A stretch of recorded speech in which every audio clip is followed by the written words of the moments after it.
Well, we know how influential he is. Not in a good way, personally, what I would say. But we know his impact. Well, it just got even bigger. Now Mr. Gates is the largest farmland owner in America. He'd been climbing up, but slowly and surely and almost silently, he became the biggest landowner in the United States as a private individual. Now, why is this impactful? Why does it really bother us? There's a lot of companies buying land. I don't necessarily like it, but most of us as capitalists or even libertarians, it's not really our business what someone does with their wealth or what they, buy or don't buy. But here's where it becomes a problem, is because the impact and the influence of what he's doing and not doing with that land. Let's jump into today's video. Something that you should already know, but sometimes you'd be surprised at what we don't really know about this powerful individual. Let's jump into it. Today's video starts right now. Show me what it's like to be circling among the clouds, because without you by my side, hey guys, welcome to the Max. Thank you so very much for being here today. If you're new to the channel, go down here, press subscribe, ring the bell, give us a thumbs up or a thumbs down. Also, we will be revealing the winner of this month's giveaway in just a few moments, so stay tuned to that closer to the end of the video. Today's video is all about how we see Bill Gates and what he's doing. I have no problem with someone gaining wealth. That's not what we're talking about here. The problem is, how are they influencing people with their wealth? That becomes the name of the game. Bill Gates is now the largest owner of American farmland, which is located along America's most important rivers. Now, why is that a big deal? Is he allowing these farmers just to keep farming? What is his agenda with this land? The billionaire has bought up 242,000 acres. Now, this is a big deal for me because he does own a big chunk of Mississippi farmland. Here's the thing about land. I don't think a lot of farmers just sell just because they want to sell. Most farmers don't have tons of wealth. Their asset is their land. They bring in a huge crop, they make a great bit of money, but then they have to pay for whatever livestock or feed bills or the tractors and so forth of them farming that much land. The problem is, when that farmer passes, if they have not done it right, then they will be hit with some major taxes as they pass that farm down. We're seeing farmers really just go broke. Even though they have millions of dollars worth of land, they have no asset other than that. So therefore, when it's taxes due or when they get in a hard place, they have to sell. Well, I don't know about you. I don't know a lot of people buying hundreds of thousands of acres of land. That's not something that a typical person probably can do. It usually takes someone with extreme wealth, i.e. Bill Gates. Now, is it fair that we're hit with heavy property tax? Is it fair that we have estate tax or death tax to a lot of these families that have big areas of land? No, it's not right. So is that playing into the oligarchy? Is that making where more billionaires and bigger companies are able to buy the land from the local farmers because they can't afford maybe the taxes or hard times, maybe not can get the loans, or simply, they pass away and their families don't know what to do? Who's buying the land again? Does it seem like it's all working in cahoots against the local small farmer? Land value, phenomenal, a lot of asset there, but actually having a lot of cash to run the operation, farmers tend to not make as much as people think. They tend to make a lot of money, but then they have a lot of overhead, a lot of expenses. Therefore, they're cut out. A lot of the food pricing and a lot of food gouging and a lot of the food getting value is not really on the farmer. It's typically on the jobbers, the middlemen, the co-ops, and also down to the retailers. It's not really with the farmers. They're not the ones making tons of money on crops or on the cattle. Now, here's where you start hearing an agenda. What is he pushing? What is the other things that he's investing in that would affect this land? Well, if he's the biggest farmland owner, you would think, well, he would just grow a lot of crops to help people out. Well, let's see what he's actually investing in. He has been investing in Monsanto. Monsanto is a food provider, feed provider, and also a fertilizer provider. So you're like, oh, well, even though I'm organic and I don't believe in that, is that a good or bad thing? Well, let's think about it. What's in our feed? What's feeding these cows? Now, my cows are eating different than most probably feedlots, but what are these cows eating? A lot of that is Monsanto products or feed products coming off that same land. Well, if there's a lot of chemicals or genetically modified food in there, is that actually good for the animal? And then again, if the animal is eating that, are we digesting what the animal is now putting in their body, such as antibiotics or GMOs or anything that's been on that land? Maybe even pesticides or herbicides. You know, we try to kill certain grasses and all that kind of stuff. Is that herbicide and that pesticide going into the animals or into the land? You know, we put it in the land and then it kind of sheds off and goes into the rivers. Remember the dead zone down in the Gulf? A lot of that could be caused by a lot of the chemicals. Other than the genetic engineered food that he's been trying to push, the Petri dish meals and the fake meats. Again, he's the biggest farmland owner, so you would think he'd be the biggest cattle rancher, the biggest crop pusher. But that's not the case. He's pushing more lab-grown meat. So does that mean his agenda is to own the land so nothing else can happen on the land? And if he owns 250,000 acres, that's a big imprint on the food distribution. That's a big imprint on the food producers and the farmers. If they're not producing on that land, that 250,000 acres, do you think that could really hurt maybe food in general? Well, not if he's all of a sudden making genetically engineered food, huh? Food for thought. We talked about the mosquitoes that he released in these areas. Florida, he owns a lot of land there, and that was one of the places that released. California, another one. Texas, another one. He's also spent tons of time developing GMO seeds, genetically modified seeds, to promote and develop to help end world hunger. That all sounds great. I promise you, that actually sounds like I want to support him. I feel like I'm supposed to give to him. I feel like he's a commercial asking for a nonprofit and saying we need to end world hunger. The problem is if we go about it by producing more modified versions, and we've had this God complex that a lot of billionaires have, that they can provide what God has already ordained, which is the earth to give back and feed us because we have to work it. If we're not working it, we're not eating it. That's another story for another day. But this man is now saying, okay, I'm gonna step in. That is bold, brash, and dangerous. You don't think he's doing that? Why are we genetically modifying seeds? What are we winning by that? Well, we're trying to end world hunger. Well, world hunger can be in if we just learn to farm our land that we've gotten, instead of moving in subdivisions and not having a chance to even grow an animal, to grow a chicken, to grow a garden.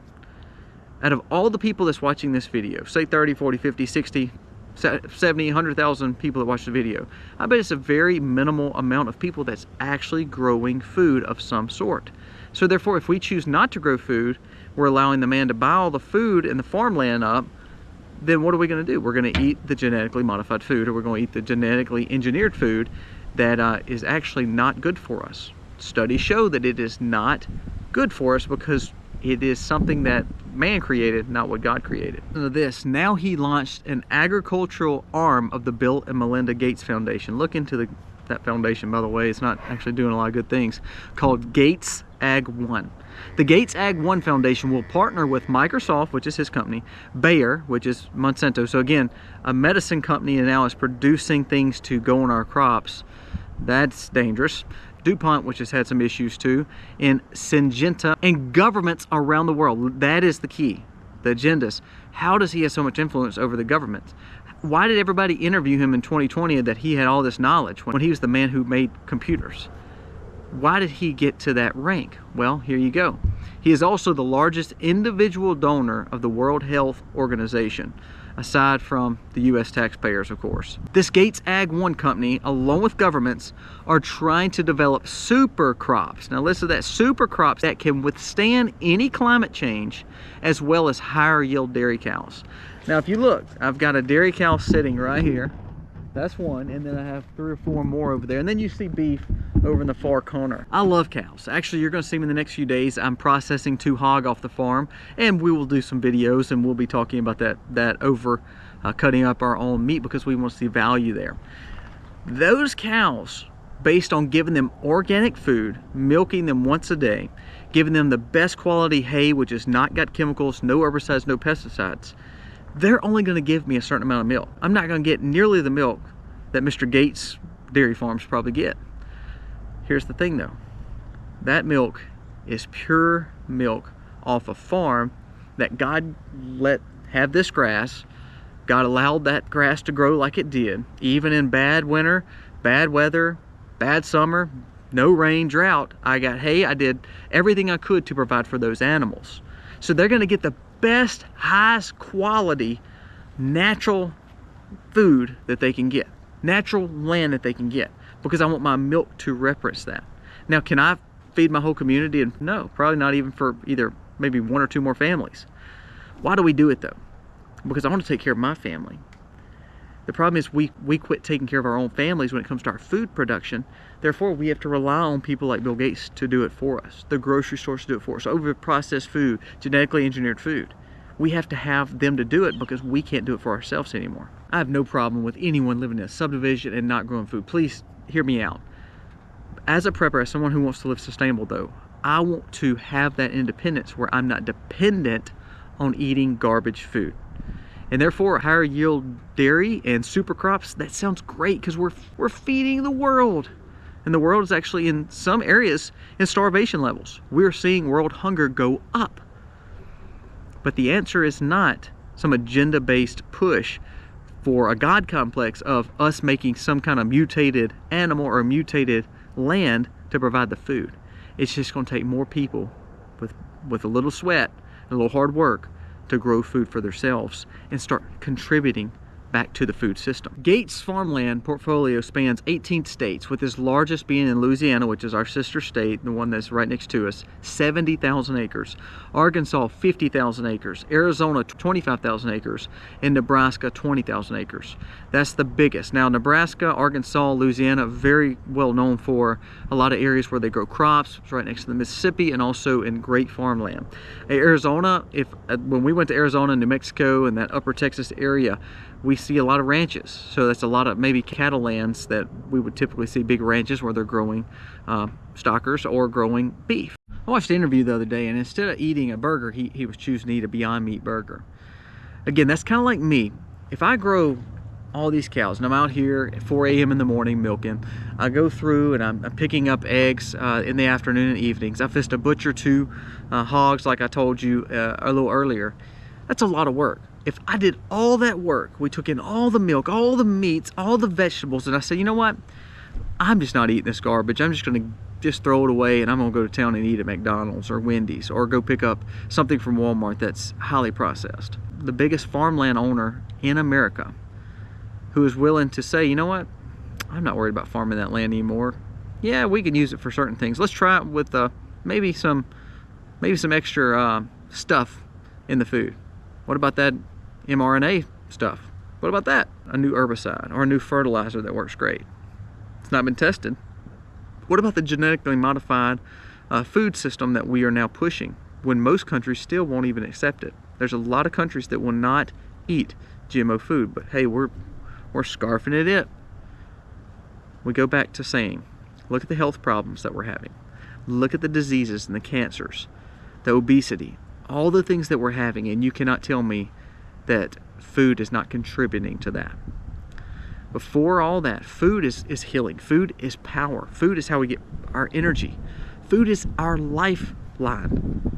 But when we start thinking that we can do it better than what God has given us with this beautiful earth, this beautiful land, and we start thinking we can do it better, that's when I think we're going to see problems. And I'm scared that even though I love people that have been successful in business, I love the fact that he's a capitalist and he wants to expand. That's great. I hope more can be just like him, because to be honest with you, I want the freedom to do the same thing. Whatever I choose to do, it should be what I want to do.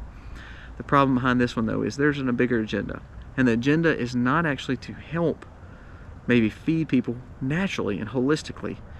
It's to maybe control the system and make sure that I don't want you eating this because it's against the climate.